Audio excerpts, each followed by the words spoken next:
Assalamualaikum warahmatullahi wabarakatuh. Perkenalkan, nama saya Ardila dari program studi D3 Kebidanan Fakultas Ilmu Kesehatan Universitas Singapura Bangsa Karawang.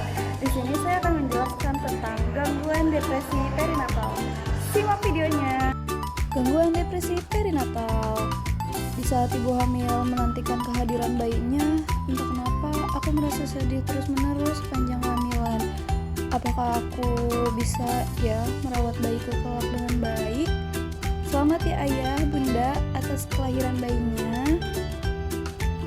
Aku pikir perasaan sedih ini akan menghilang setelah aku melahirkan, tapi ternyata aku semakin merasa tertekan dan lelah. Aku benci diriku sendiri. Aku bahkan tidak ingin dekat dengan bayiku.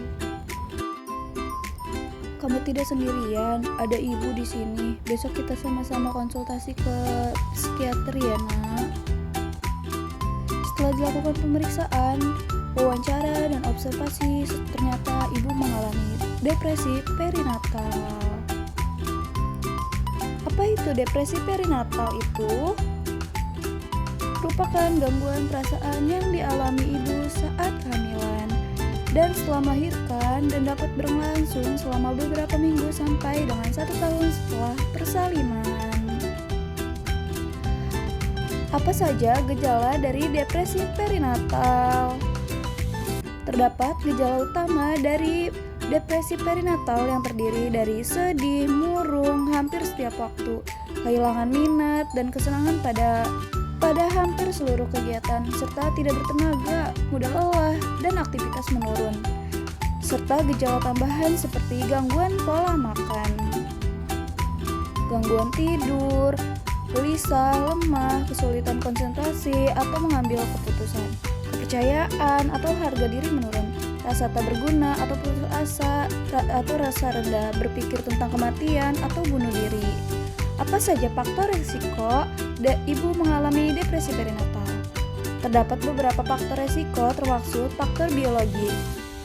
Pertama itu ada genetik, perubahan bentuk otak, penyakit kronis dan akut. Faktor psikososial yaitu tipe kepribadian dependen, perfeksionis, atau introvert.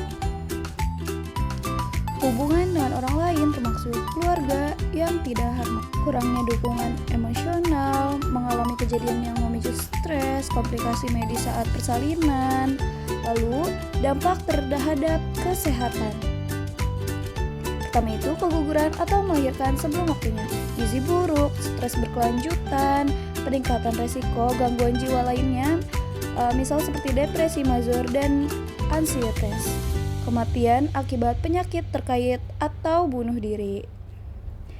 Di sini ada dampak terhadap fungsi, tidak mampu merawat diri, tidak memiliki atau kurangnya kemampuan mengasuh anak, produktivitas berkurang, kualitas pekerjaan buruk, cedera terkait pekerjaan atau kecelakaan lainnya akibat konsentrasi dan perhatiannya terganggu, lalu penyalahgunaan alkohol atau zat.